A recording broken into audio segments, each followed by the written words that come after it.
కాళేశ్వరం కాదది కూలేశ్వరం అంటారు సీఎం రేవంత్. కానీ ఇక్కడ సీన్ చూస్తే అది కొందరు ఉన్నతాధికారుల పాలిట కాసుల కల్పవృక్షం అన్నది తెలుస్తోంది. మొన్న హరిరామ్ అనే ఈఎన్సీ పట్టుబడితే అతడి అక్రవాస్తుల విలువ 100 కోట్లు. అదే ఓపెన్ మార్కెట్ లో 250 కోట్లు. తర్వాత నూనె శ్రీధర్ అనే మరో ఈఈ పట్టుబడితే అతడి ఆస్తుల విలువ 200 కోట్లుగా లెక్కించారు ఏసీబీ అధికారులు.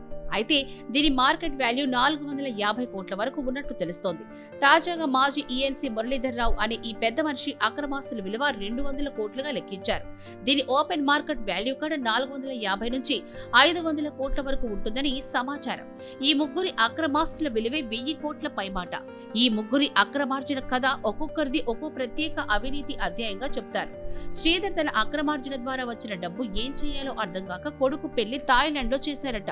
ఇక మురళీధర్ రావు తన కొడుకుకు ఒక కంపెనీలో బలవంతాన డైరెక్టర్ గా చేసి ఈ కంపెనీకి కాళేశ్వరం సబ్ కాంట్రాక్టులు వచ్చేలా చేసి తద్వారా తన అవినీతి సొమ్ము ఏర్లై పారించారట. ఉమ్మడి ఆంధ్రప్రదేశ్ లోనే పదవీకాలం పూర్తయిన ఈ ఈఎన్సీని అదే పనిగా తీసుకొచ్చి కుర్జీలో కూర్చోబెడితే మురళీధర్ రావు అనే ఈ ఈఎన్సీ అవినీతి సరళి ఎలా సాగిందంటే ప్రతి సంతకానికి విలువ కట్టడం, బిల్లులు ఆపేస్తారంటూ బ్లాక్ మెయిల్ చేసి ఆపై తన బంధుమిత్రులకు సబ్ కాంట్రాక్టులు ఇప్పించడం ఇది ఈయన గారి నిర్వాకం. దీంతో కుప్పలు తెప్పలుగా అక్రమాస్తులు కూడబెట్టిన ఘనత ఈయన సొంతంగా చెప్తున్నారు అవినీతి నిరోధక శాఖ అధికారులు. పై స్థాయి అధికారులు ఒక్క కాళేశ్వరం పేరు చెప్పి 1000 కోట్లకు పైగా కూడేస్తే కింది స్థాయి అధికారుల మాటేంటి, ఆపై ఈ మొత్తం ప్రాజెక్టు రూపకల్పన చేసిన ఆపై స్థాయి వారి మాటేంటి అన్నదే ఇప్పుడు ఎవరికీ అంత చిక్కడం లేదట.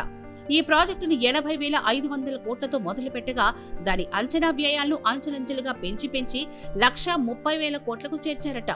ఒక్క మేడిగడ్డ ప్రాజెక్టునే 100 సార్లకు పైగా రివైజ్ అంచనాలు పెంచి ప్రాజెక్టు కాస్ట్ పైకి ఎగబాగేలా చేశారట. దీన్ని బట్టి ఈ ప్రాజెక్టు కూలేశ్వరమా లేక కాసుల రాల్చేశ్వరమా అర్థం చేసుకోవాలి అంటారు ఇరిగేషన్ నిపుణులు.